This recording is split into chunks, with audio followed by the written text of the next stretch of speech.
Did you know that Samsung, the technology giant that once dominated the global smartphone market, is now facing its biggest crisis in decades? What if I told you that the very thing that made Samsung a global powerhouse is now its greatest weakness? So stay tuned because today we are diving deep into how Samsung's biggest strength became its Achilles heel. Samsung, a name known for its innovation, cutting edge technology, and global dominance. For years, this South Korean titan has been a leader in everything from smartphones to semiconductors.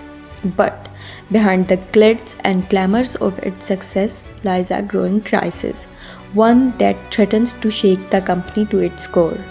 So, in this video, we will explore how Samsung's relentless pursuit of growth and diversification, one its greatest strength, has now become its greatest weakness.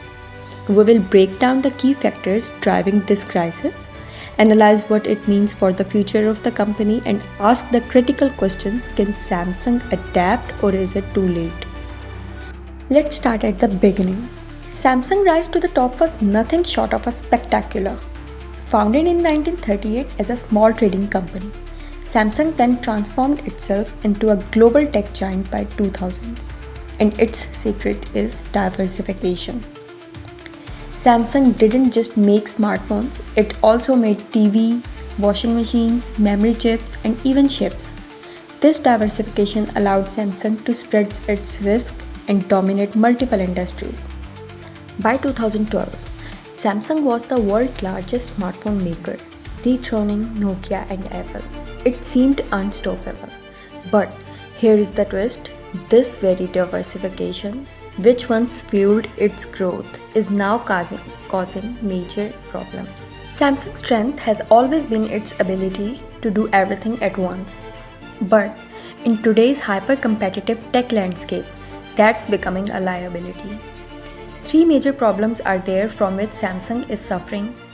These are smartphone market saturation, semiconductor dependency, and lack of focus. If we talk about smartphone market saturation, Samsung's smartphone division is struggling. The global smartphone market is saturated, and competitors like Apple and Chinese brands like Xiaomi and Oppo are eating into Samsung market share.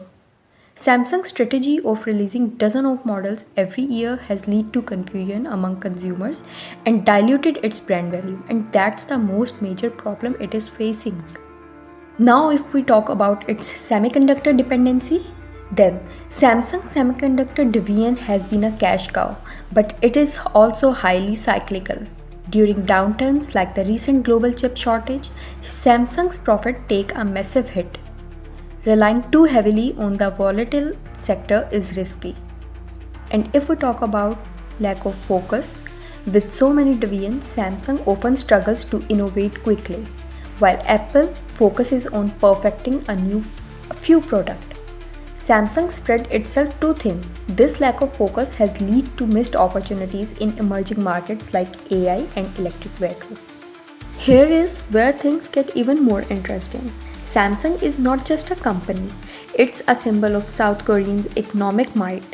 In fact, Samsung alone accounts for about 20% of South Korea's GDP. This deep connection between Samsung and South Korean economy creates a unique challenge. Is Samsung too big to fail?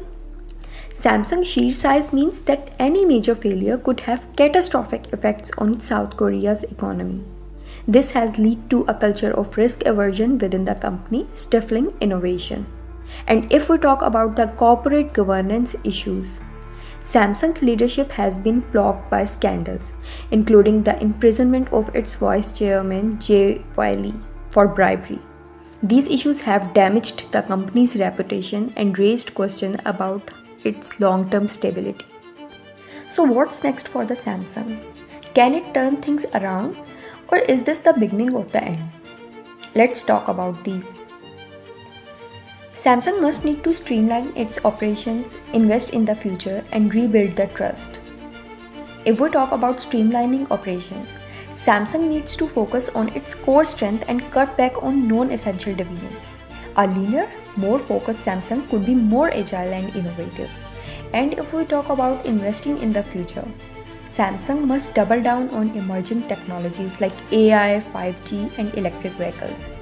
These are the battlegrounds of the future, and Samsung can't afford to fall behind. And if we talk about rebuilding the trust, restoring its reputation and leadership stability will be crucial. Without trust, Samsung risks losing both customers and investors. So, it's very important for Samsung to work on these areas. Samsung's story is a cautionary tale for any business. Even the mightiest can fall if they fail to adapt. But what do you think? Can Samsung reinvent itself and reclaim its throne? Or is this the end of an era? Let me know your thoughts in the comments.